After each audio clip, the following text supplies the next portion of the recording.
Teman-teman, kembali lagi di podcast kita kali ini. Dengan saya, Bali Adira Rizky dengan NIM C17220227 dan rekan saya.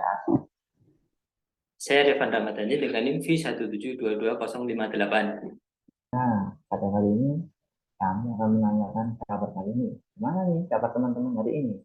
Semoga sehat walafiat ya teman-teman. Dan dalam lindungan Allah Subhanahu wa Ta'ala. Nah, pada podcast kita kali ini, kita kedatangan tamu spesial nih teman-teman. Yang ahli di bidang analisis teknikal, saham, dan analisis fundamental. Mungkin kita bisa tanya ke rekan kita nih, teman-teman. Siapa sih Mas Revan namanya? Oke, narasumber kita pada siang hari ini yaitu beliau yang bernama Mas Toto Andrianto. Beliau merupakan seorang ahli dalam bidang saham, analisis teknikal, dan juga fundamental. Pasti sudah penasaran bukan menunggu pemaparan dari beliau?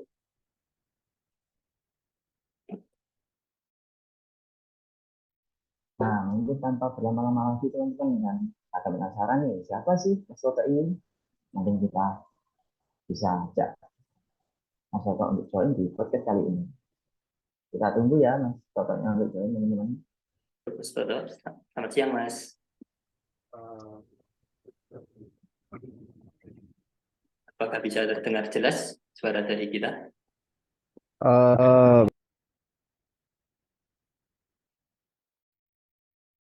Halo, halo.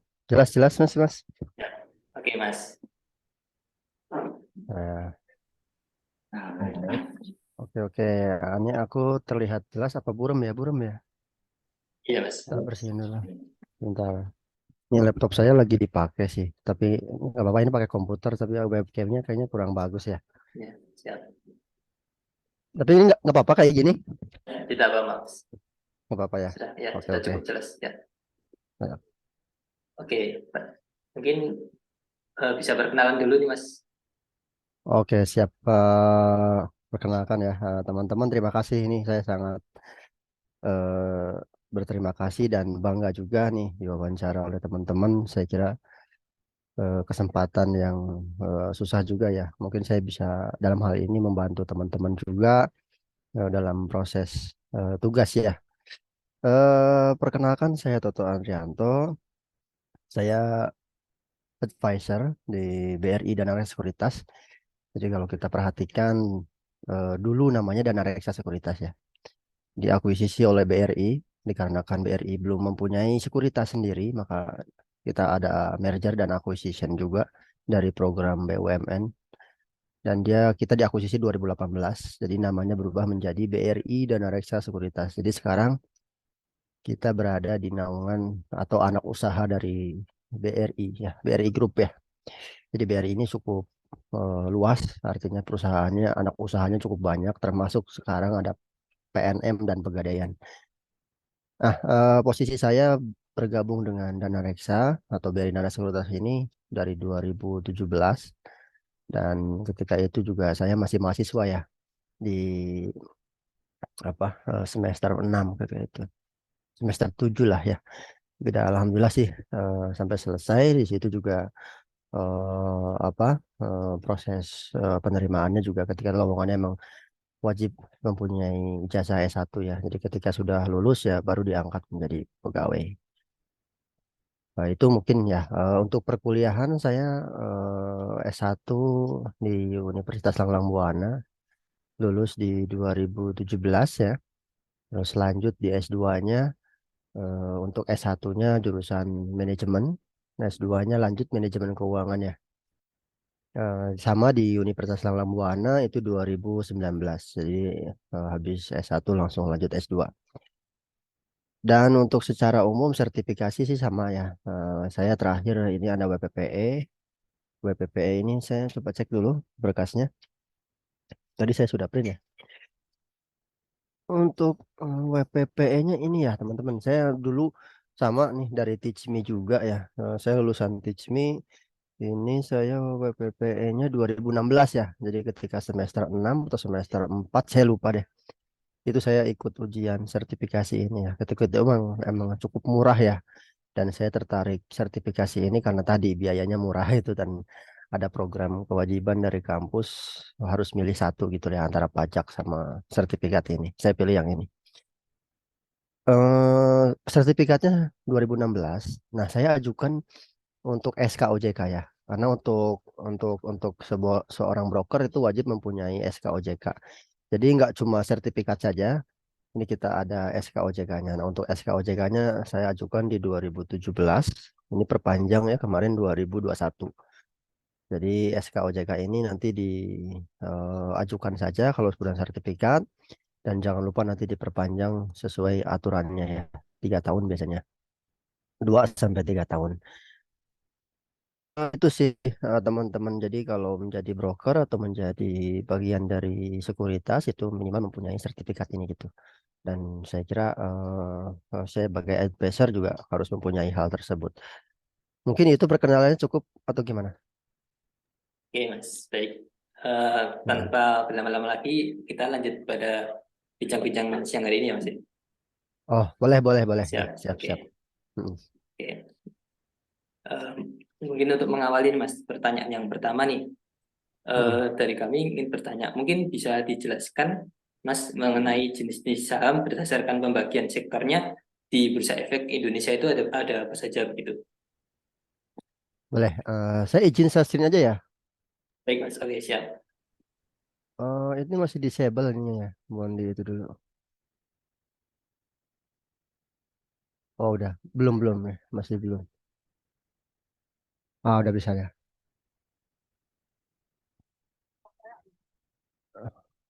Apakah terlihat, teman-teman? Ya, Mas, sudah cukup jelas. Cukup jelas ya. Oh, oke, oke.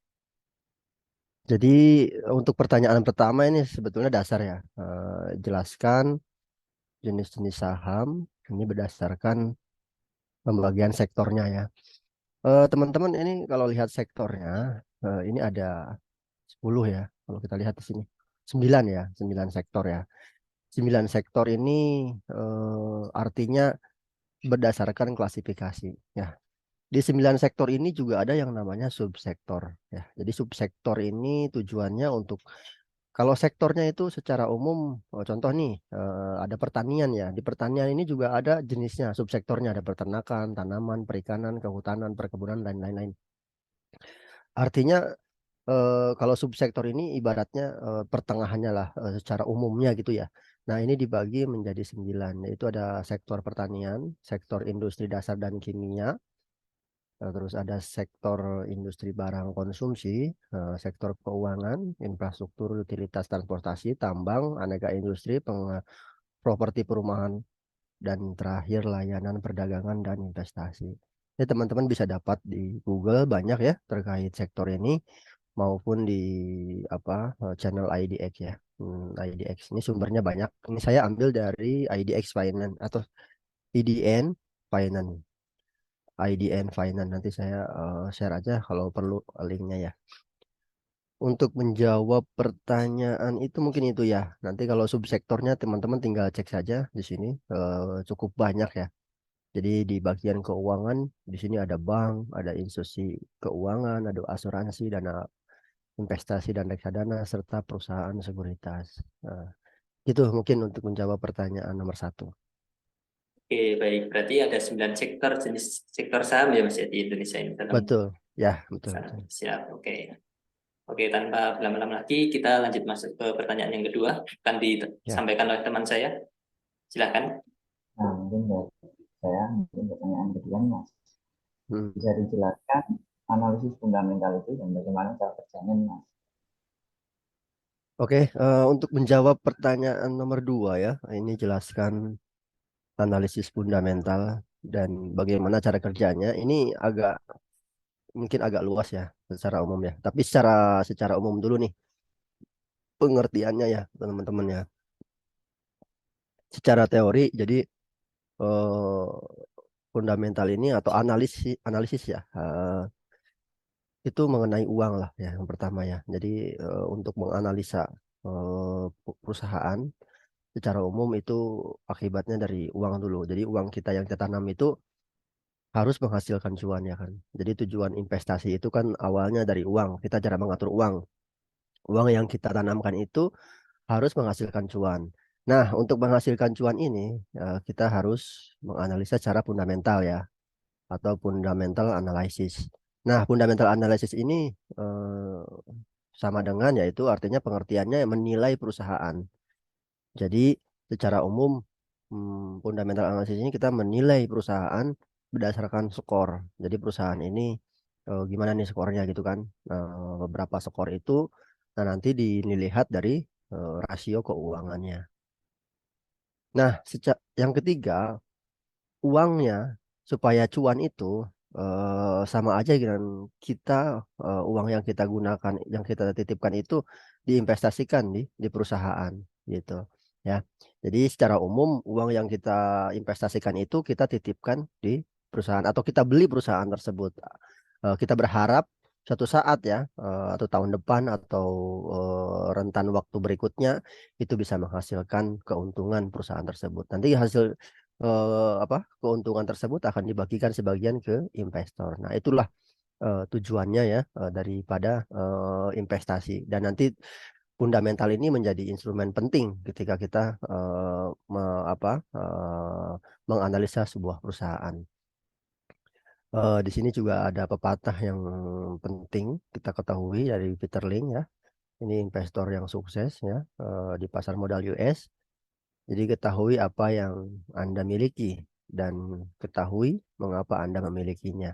Jadi ketika kita membeli sebuah perusahaan atau membeli saham, itu minimal kita tahu alasannya apa kita membeli perusahaan tersebut ya.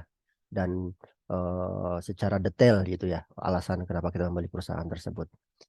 Nah, teorinya secara teori seperti ini ya. Jadi analisa fundamental itu beberapa pendekatan sebetulnya. Tadi analisa fundamental kita melihat dari sisi skor perusahaannya ya, skor perusahaannya bagaimana, menilai perusahaan itu dari sisi fundamentalnya. Nah, di sini ada pendekatan-pendekatannya ya. Kita mulai dari pendekatan kuantitatif. Kalau dalam analisa fundamental ini, eh, kalau yang kuantitatif ini adalah hal yang dihitung dengan melihat performa perusahaan melalui laporan keuangan dari tahun ke tahun ya. Kalau kuantitatif jelas ya dari waktu ke waktu. Jadi dasarnya itu laporan keuangan. Kalau yang kuantitatif nanti akan dinilai nih laporan keuangannya apakah naik atau turun gitu tuh. Ketika turun ya teman-teman harus melakukan apa. Ketika naik juga apa yang harus dilakukan. Nah ini kita pendekatannya ada berdasarkan kuantitatif atau data yang jelas ya. Statistiknya ada. Terus pendekatan yang kedua adalah pendekatan kualitatif. Nah, kalau kualitatif di sini berdasarkan isu-isu ya ataupun sentimen utama. Di sini tren sektoralnya gimana gitu kan. Terus perkembangan teknologinya gimana, terus stabilitas politik hingga kebijakan pemerintah terkait pajak. Karena ini di luar dari kebijakan perusahaan. Artinya sentimen dari eksternal perusahaan. Jadi tadi ada sentimen pos dari dalam perusahaan, yaitu laporan keuangan, kinerja. Nah, yang kualitatif ini dari luar, gitu. Termasuk juga tadi ya beberapa kebijakan ya, termasuk sentimen global secara umum. Mungkin saat ini sektor apa yang menarik itu akan berubah ya seiring dengan perkembangan global saat ini. Terus untuk menganalisa fundamental juga ada beberapa pendekatan. Itu yang dinamakan teori top down versus bottom up ya. Ini teori yang sangat umum, teman-teman bisa cari literasinya dan cukup mudah ya. Kita ilustrasikan untuk yang pertama yaitu pendekatan top down ya. Kalau teman-teman lihat top down seperti ini mulai dari atas ya, atas dulu, lanjut ke bawah ya. Yang ini atas sampai nomor 3 ini paling bawah. Nah, kalau yang teori bottom up itu dari bawah dulu. Ini teman-teman fokus dari bawah, lanjut ke atas seperti itu ya. Nah, kalau yang atas ini apa sih? Macroeconomic condition ya. Jadi secara umum kita lihat dulu kondisi globalnya gimana nih, gitu kan. Ekonomi global saat ini teman-teman lagi posisi apa gitu ya. Tren ekonomi global kan saat ini posisinya yaitu lagi suku bunga naik ya. Suku bunga masih tren naik ya. Terus isunya juga ada perang di Ukraina seperti itu. Dan juga beberapa hal termasuk geopolitik ya terkait isu konflik Taiwan, Selat Taiwan dan juga sampai ke Laut Cina Selatan ya. Nah, ini tensi-tensi ini akan berpengaruh terhadap kebijakan keseluruhan ya secara global. Terus juga ada pertumbuhan ekonomi secara global juga. Nah, kita tahu saat ini suku bunga lagi tinggi-tingginya, adanya pelemahan ekonomi secara global, termasuk resesi di beberapa negara maju ya. Nah, ini pasti akan berdampak ke Indonesia, termasuk nanti ekspor impor kita akan terganggu nih karena beberapa negara mengurangi pertumbuhan ekonominya ya. Terus ada kebijakan moneter ya. Secara global juga sama. Kebijakan moneter ini terkait suku bunga ya. Suku bunga terakhir The Fed ya masih mempertahankan suku bunga. Ekspektasinya akan menaikkan lagi 2 kali. Nah, ini akan berdampak juga terhadap yang lain. Terus nilai tukar rupiah ya ini juga sama ya dampaknya nanti ke neraca dagang kita seperti apa dan terkait stabilitas ya di dalam negeri maupun nantinya berdampak ke perdagangan secara global. Nah, yang setelah makroekonomi terlihat nih teman-teman lanjut nanti pendekatannya atau approvalnya lihat ke sektor conditionnya. Jadi, oh ini global saat ini lagi baik-baik saja. Lah baik-baik saja lihat nih sektornya. Kira-kira sektor saat ini yang diuntungkan apa? Oh, sektor yang saat ini diuntungkan, contohnya nih komoditas gitu ya. Kenapa komoditas diuntungkan? Oh, karena harga komoditasnya lagi naik. Contohnya gitu ya. Atau saat ini yang lagi untungkan apa nih? Sektor mungkin CPO ya, karena Eropa sudah mengizinkan lagi untuk terkait dengan eh, relaksasi kebijakan tarif impor CPO yang dilunakan itu ya. Atau enggak sekarang lagi ada eh, climate change ya terkait El Nino nih. El Nino ini akan berdampak terhadap harga-harga jagung yang meningkat ya. Dan juga adanya cuaca yang panas di beberapa negara ini akan meningkatkan permintaan batu bara karena batu bara ini menjadi pembangkit listrik utama di negara mereka gitu ya. Nah, ini bisa kita lihat sektornya yang diuntungkan apa gitu. Nah, ini kita lihat model bisnis industrinya ya kan. Kalau perbankan lihat tingkat kreditnya gimana, relaksasi pajaknya gimana dan kemudahan industrinya gimana ya. Yang paling mencolok saat ini di industri nikel ya karena kita lagi butuh smelter ya beberapa industri lagi dibangun di luar Jawa di sana. Ini juga kebutuhan kendaraan listrik kita sangat meningkat ya eh, dan juga larangan impor bahan mentah logam ya termasuk nikel dan bauksit. Nah, ini pasti akan berdampak ke sektor tersebut. Baik atau tidaknya nah kita harus ambil keputusan di situ. Terus yang ketiga di sini ada balik ya, lebih mengerucut lagi yaitu lihat kondisinya. Contoh kita ambillah sektor nikel ya. Di nikel ini siapa sih pemeran utamanya perusahaannya?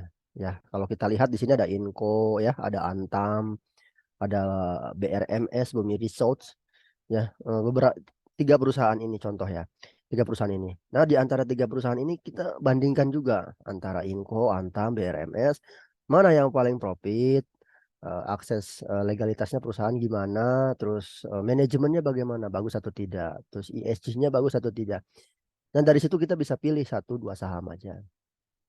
Ya. Jadi pendekatan top down ini sering digunakan banyak analis ya dalam hal ini fundamental seperti itu. Jadi dari atas dulu dari ke sektoral lanjut ke perusahaannya. Nah, kalau pendekatan yang bottom up itu kebalikannya ya. Jadi fokus ke perusahaannya. Dia lihat perusahaan ini profitabilitasnya bagus, sudah fokus ke yang itu aja. Sektoralnya nggak terlalu digubris ya. Nanti itu akan mengikuti secara umum. Artinya dia lihatnya dari sisi company-nya saja. Company-nya oke, eh, nanti lanjut ke sektoralnya akan mengikuti dan juga makronya seperti itu. Ya, itu beberapa pendekatan atau secara fundamental ya teman-teman ya. Terus hal ini bagaimana cara kerjanya ya Bapak? Tadi ya, ini berarti tadi cara kerjanya untuk analisa fundamental ya, ada kuantitatif, kualitatif, terus top down dan bottom up ya, seperti itu. Mungkin itu untuk menjawab pertanyaan nomor 2 ya. Dan yang oh ya ya cukup ya.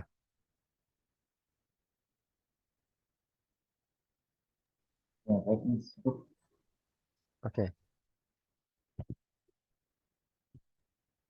Oke, baik. Selanjutnya kita lanjut ke pertanyaan nomor 3 nih Mas nih. Oke, siap, siap. Pertanyaan nomor 3 itu, dalam konteks analisis ekonomi, mengapa pasar modal mencerminkan apa yang terjadi pada perekonomian makro? Mungkin bisa dijelaskan nih Mas. Ya, secara umum ini hampir ada kaitannya pastinya ya dengan tadi analisa fundamental. Jadi analisis ekonomi itu mengapa pasar modal mencerminkan apa yang terjadi pada perekonomian makro. Ya, jelas ya teman-teman ya. Ini kenapa mencerminkan perekonomian makro? Pada dasarnya ekonomi ini digerakkan oleh permintaan dan penawaran ya. Artinya ada kegiatan ekonomi. Nah, kegiatan ekonomi ini ditunjang oleh supply and demand. Artinya yang menjadi supply-nya ini kan produsen. Produsen ini dicerminkan oleh perusahaan ya.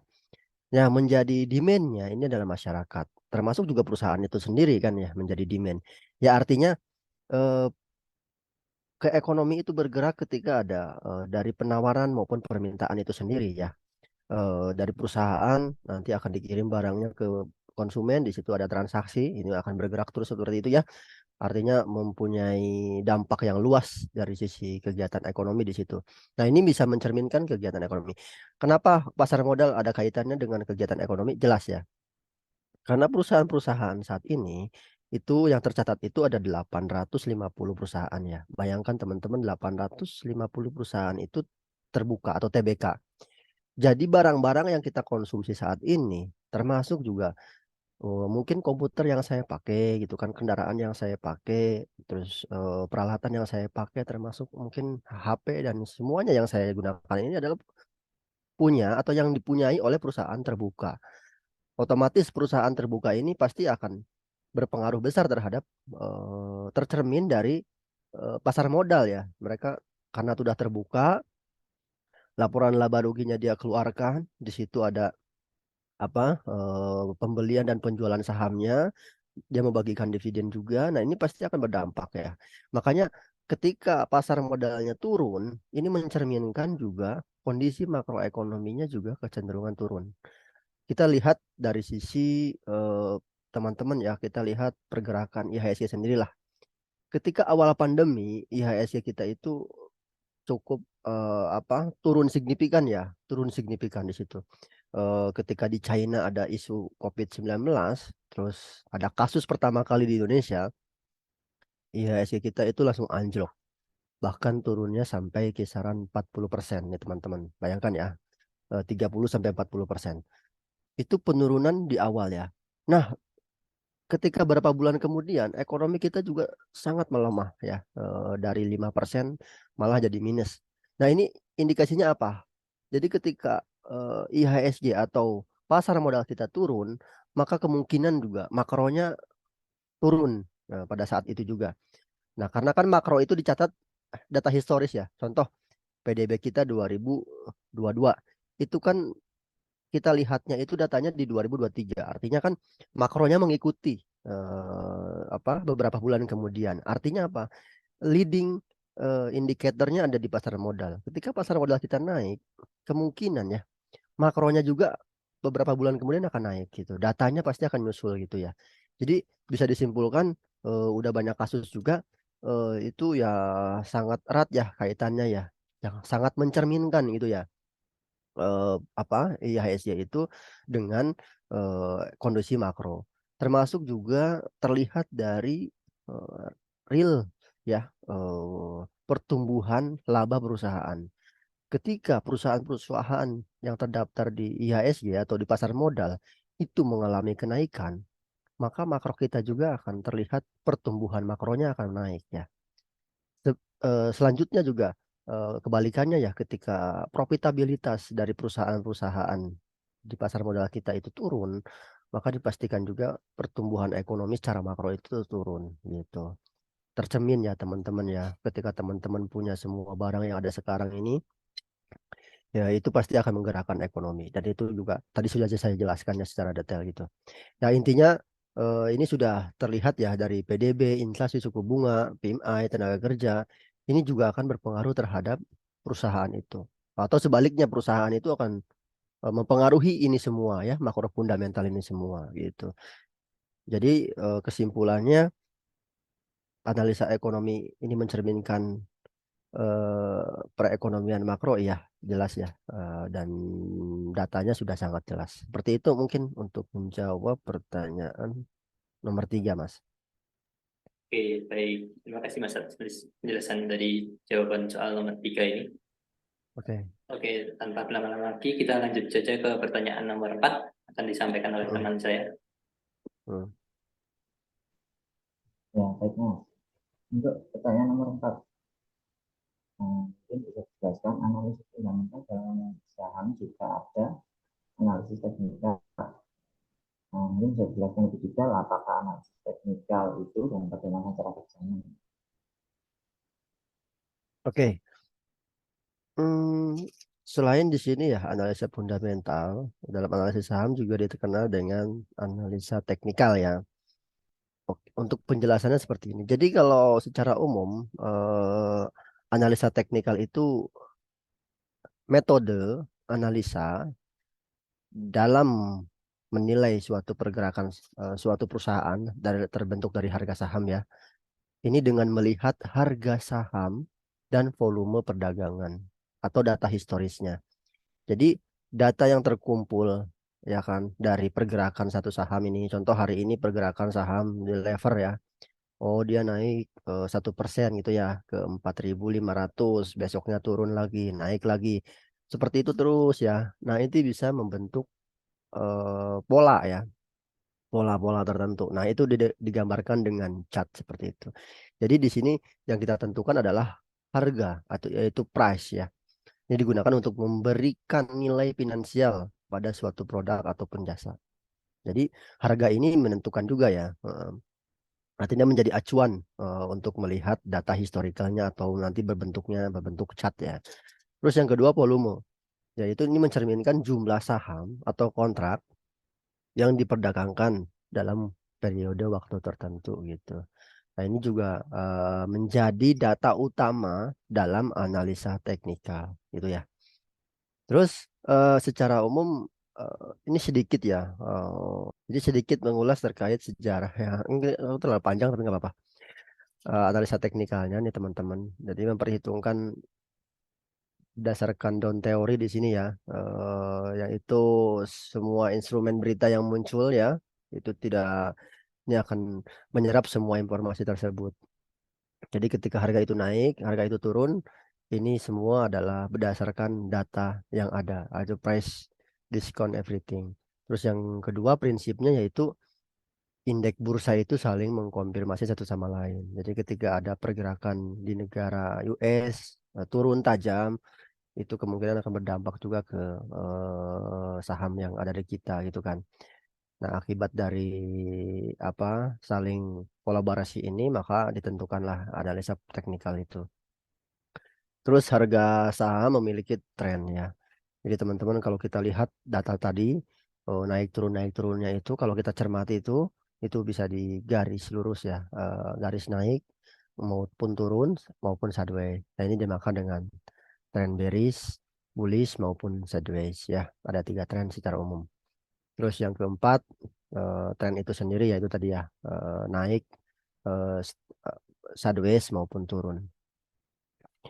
Terus kita lihat juga di sini ya ada yang kelima berdasarkan volume dari sejarah analisa teknikal sendiri dan pergerakan tren berlanjut ya hingga muncul tanda-tanda suatu tren itu berakhir gitu. Artinya ketika teman-teman datanya sudah cukup lama, ini bisa kita simpulkan untuk keputusan investasi ya apakah teman-teman menjualnya ataupun tidak gitu ya. Dalam hal ini menjadi keputusan investor, menjadi apa acuan dalam memutuskan putusannya apakah dia harus menjualnya, menahan ataupun membelinya kembali. Ini beberapa jenis ya teman-teman ya, ada grafiknya ya. Jenis-jenis grafik yang harus diketahui dalam analisa teknikal yaitu line chart ya. Line chart ini bentuknya garis ya. Terus ada bar chart. Ini bar chart nih bentuknya kayak nggak ada tubuhnya, tapi dia ada open dan close-nya ya. Plus yang terakhir adalah candlestick chart. Nah, ini yang sering digunakan oleh analis, yaitu menggunakan candlestick ya. Karena terlihat ada warna hijau dan warna merah.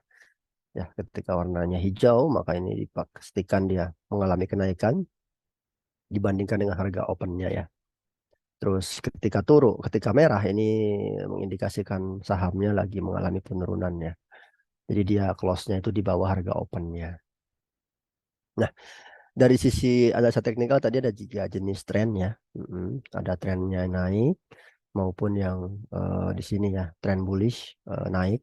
Jadi secara teori dia membentuk high yang baru ya, high yang baru terus dia naik kembali. Nah untuk yang sideways ini kecenderungan dia berada di area datar ya. Jadi high-nya itu nggak melebihi tinggi yang sebelumnya ya teman-teman ya. Jadi low-nya juga dia nggak di bawah low yang sebelumnya. Nah, kalau tren bearish dia kecenderungan membentuk low baru gitu ya. Ketika dia naik, dia nggak naik apa melebihi kenaikan yang sebelumnya, tapi dia turunnya malah melebihi turun yang sebelumnya. Jadi ini disebutkan atau disebut dengan tren bearish ya. Dari sisi teknikal juga ada yang namanya dibantu dengan indikator ya. Indikator ini suatu statistik yang digunakan atau ditemukan oleh beberapa analis ya. Di sini ada beberapa indikator. Jadi indikator ini membantu kita dalam memprediksi pergerakan satu saham. Ya, ibaratnya teman-teman kalau memprediksi cuaca nih saatnya nih ya, cuaca kita diprediksikan hujan nih besok gitu ya. Nah, indikatornya apa? Hujan. Oh, ternyata mendung cuacanya kan terlihat mendung. Terus panas ya cuacanya. Terus ada burung-burung di sekitarnya yang mungkin terbang rendah ya seperti itu. Dan indikator-indikator ini ya ini, yang lain ya. Ini artinya membantu kita dalam memprediksi cuaca kan. Sama juga dengan analisa teknikal. Jadi dibantu dengan yang namanya indikator. Ini salah satunya yaitu namanya indikator moving average ya. Ini secara umum indikator yang sangat simpel dan sering digunakan beberapa analis ya. Karena ini mencerminkan pergerakan saham dalam rentang waktu tertentu ya. Namanya juga moving average. Di sini pengertiannya garis yang melukiskan rata-rata pergerakan saham dalam periode tertentu. Contoh nih saya menggunakan moving average atau MA 10 ya. Artinya itu teman-teman harga rata-rata selama 10 hari perdagangan terakhir gitu. Jadi 10 hari itu rata-ratanya berapa sih? Nah, itu. Nah, ini kita gunakan MA 10. Kalau MA 20 itu 20 hari dan seterusnya ya. Ini sampai 250 hari gitu ya. Nah, ini mencerminkan pergerakannya semakin lama itu semakin panjang ya. Data yang diperlukannya gitu. Nah, ini salah satu aja suatu perusahaan ya di chat yang bawah ini teman-teman.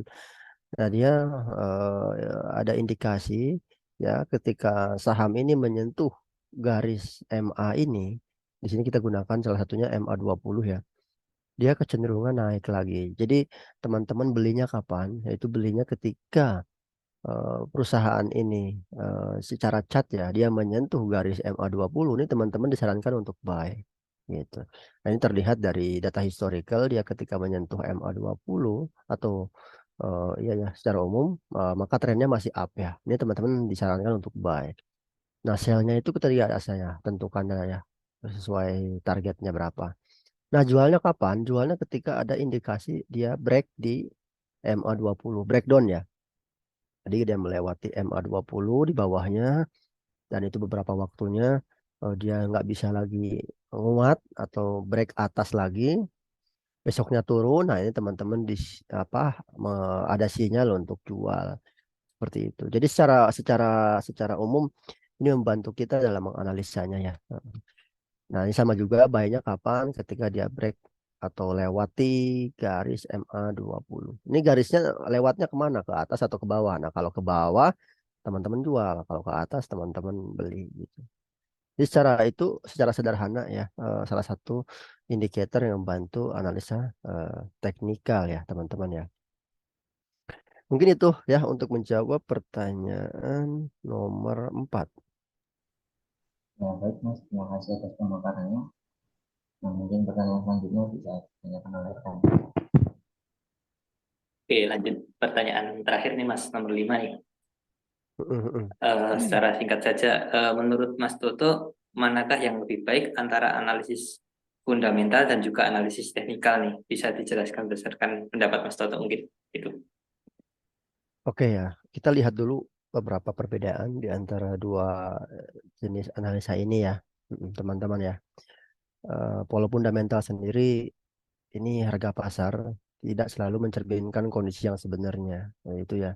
Jadi teman-teman lihat harga saat ini itu tidak mencerminkan harga sebenarnya sebetulnya. Nah, di sini ada kesempatan untuk buy maupun jual ya. Kategorinya saham ini under value maupun over value gitu ya. Nah, maka analisa fundamental ini penting. Di sisi lain juga teknikal juga sama ya. Ini berdasarkan data historical. Jadi kalau pertanyaannya mana yang lebih baik, ini tergantung kita ya sebagai investor. Contoh nih, ini saya punya uang 100 juta ya. Saya mau masukin ke investasi saham. Tujuan 100 juta ini saya berapa lama saya masukin di saham ini. Kalau saya jangka panjang, mungkin lebih dari setahun, saya gunakan yang namanya fundamental analysis. Ya, kalau uang saya buat jangka pendek atau mungkin 1 bulan, 2 bulan ke depan saya tarik lagi uangnya, itu kita gunakan yang namanya technical analysis. Jadi tergantung kebijakan kita selaku investor gitu ya. Dan ataupun kedua-duanya kita bisa gunakan. Contoh ya, dalam apa? Ini pendapat saya ya. Dari pertanyaannya tadi pendapat saya. Kalau pendapat saya, ini kedua-keduanya saya gunakan disinkronisasikan. Artinya keduanya ini dikombinasikan gitu. Oke ya. Tadi pertanyaan nomor 5 nih. Manakah yang lebih baik antara analisis fundamental dan analisa teknikal? Ya kan? Nanti bisa dijelaskan berdasarkan pendapat saya gitu ya. Nah, tadi kalau kita lihat di sini, mana yang paling penting? Menurut pendapat saya itu bagaikan koin ya. Jadi terdiri dari dua sisi ya. Satu sisi itu nggak bisa disebutkan, oh ini jauh lebih baik. Sisi lain juga ini jauh lebih baik nggak. Tetapi kalau kita lihat kedua sisi koin ini juga punya tujuan masing-masing ya. Makanya fundamental dan teknikal ini punya karakteristik berbeda gitu. Kalau fundamental tujuannya buat jangka panjang, kalau teknikal itu buat jangka pendek gitu ya. Nah, tapi saya punya pendapat lain. Ini bagaikan tadi koin tadi ya. Jadi semuanya penting dan sama-sama bisa saling melengkapi. Jadi kalau fundamental kita beli perusahaan yang sangat bagus gitu ya dan lagi di bawah harga pasarnya gitu ya. Intinya kita cari perusahaan yang berkualitas tinggi, berkualitas bagus dari sisi usaha maupun kinerjanya. Nah, setelah dapat perusahaan itu bagus, tinggal kita tentukan titik mana untuk masuk buy, kapan kita buy-nya, kapan kita beli, kapan kita jual gitu. Jadi teknikal ini tujuannya untuk menentukan masuk dan keluarnya saham ya gitu, harganya gitu ya. Untuk menentukan harga beli dan harga jualnya. Jadi teknikal ini mencerminkan trennya ya. Oh, ini trennya lagi turun nih, saya jual dulu ya kan. Nah, nanti ketika ada indikasi untuk naik, saya jual atau indikasi untuk naik beli dan hold ya sampai ada indikasi untuk turun, baru dijual lagi gitu. Jadi keduanya sangat penting dan ketika teman-teman bisa eh, mendapatkan atau memahami dengan detail dari dua analisa ini, fundamental dan teknikal, saya kira akan mendapatkan ya apa kesempatan capital gain dari investasi di saham gitu. Jadi dua-duanya eh, sangat penting ya untuk bisa berinvestasi di pasar modal. Analisa ini juga ada dibarengi dengan nanti beberapa analisa lagi dan saya kira pada saat ini cukup banyak ya teori-teori selain dari teknikal dan fundamental ini ada banarmologi, ada psikologi trading, ada mungkin menggunakan fitur-fitur yang lain, apalagi ada AI saat ini ya, yang membantu kita dalam menganalisis kedua analisa ini. Mungkin itu sih secara umum untuk menjawab nomor 5 ya teman-teman ya. Baik Mas, terima kasih atas pemaparan materinya yang sangat bermanfaat pada siang hari ini. Tidak terasa nih kita sudah berada di penghujung acara nih ya. Dan Oke. saya ucapkan dan mungkin ini dilanjut Mas, ada materi berikutnya ini. Slide PPT berikutnya ini. Dilanjut terlebih dahulu. Oh ya, suruh PPT berikutnya mah tadi ya terkait ini ya. Teach me ini ya sertifikat yang tadi eh, sebagai bukti ya bahwa ini sertifikat yang tadi saya lihatkan di awal. Nah, ini bentuknya seperti ini. Tapi untuk yang SKOJK-nya kebetulan bentuknya PDF, jadi saya belum bisa tampilkan di sini ya, teman-teman. Itu mungkin. Dan yang terakhir ini sih, ya teman-teman nanti minta supportnya saja, bantu ya, follow. Di sini ada media kita untuk mempromosikan ke teman-teman Instagram, ada di YouTube dan di Telegram ya. Nanti teman-teman bisa manfaatkan informasi beberapa analisa maupun tutorial bagaimana menggunakan aplikasi yang kita gunakan yaitu Bright. Jadi nanti minta dibantu saja. Yang untuk sekedar inilah lihat-lihat aja. Mungkin nanti ada yang tertarik atau hal yang lainnya bisa dimanfaatkan ya. Itu mungkin Mas. Oke, baik. Terima kasih kepada Mas Toto Andrianto atas segala pemaparan materi Ya. yang diberikan pada podcast atau wawancara pada siang hari ini. Tentunya materi yang disampaikan tadi sangat bermanfaat bagi kita semua sebagai mahasiswa, tentunya sebagai eh, generasi muda yang belajar tentang saham dan juga analisis teknikal dan juga analisis fundamental. Dan juga saya ucapkan terima kasih pada rekan saya, Pandira Tirajasa Rizky, atas partisipasinya juga dalam acara podcast pada siang hari ini. Mungkin pada teman saya persilakan. Dari saya, kemudian yang bisa menjelaskan materi yang sangat bermanfaat untuk kita, kami, dan teman-teman yang mungkin awam dalam hal bidang saham, analisis teknikal dan tentang. Terima kasih juga dengan rekan saya, Evan, yang sudah saya di podcast kali ini. Kami pamit undur diri. Sampai jumpa. Oke, siap. Sampai jumpa. Thank you.